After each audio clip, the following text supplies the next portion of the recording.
also draw on science for inspiration, and I didn't understand how you did that. Can you tell us some more about that? Well, science, I guess the great scheme of things, the great visionary aspects of science are what attracts me, because to me there's not a difference really between science and religion in that when you stand on the edge of a huge creature on Earth, for example, I was discussing somebody today about Californian redwoods. When you stand in a forest of Californian redwoods, you're struck with a sense of awe. When you consider that the nearest star system to us is 4.5 light years, you'd have to travel 150,000 miles a second for 4.5 years to get there. These sorts of things make you stand in awe of the universe. And it's the emotion that I acquire from consideration of science and from the universe, the nature of the universe. And I believe, like the author Guy Murchie in his book, The Seven Mysteries of Life, that the world is coming to a flowering, that human civilization is coming to a flowering that it has never seen before.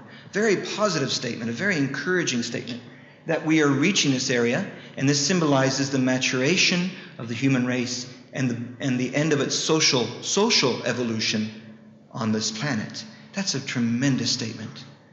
We are heading towards the highest pinnacle of our social evolution. It doesn't look that way now, obviously, but that's where we're heading. Human beings are, to me, a supernatural being, supernatural society. We are above nature, though part of it, an integral part of it, and we influence it. It does influence us, but we obviously, through our arts and our science, are at the pinnacle of creation.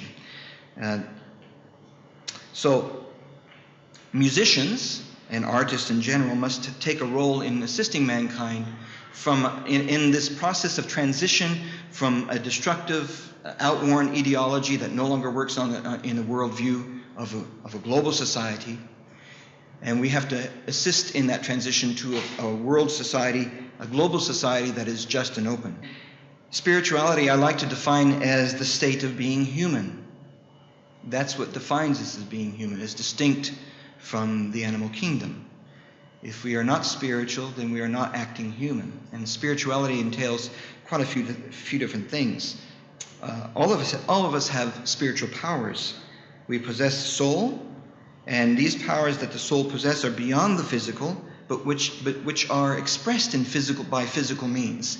And so we see the arts, we see the power of the soul in discovery, in the unwinding of abstruse problems in science, and by the development of the sense of the sacred in our social and religious relationships. One of the things that a soul manifests in human society that is not in animal society at all is the power of love and altruism, which sticks its beautiful head up in the mass of humanity from time to time in very obvious ways, and sometimes manifests itself in the smallest of relationships in family and community.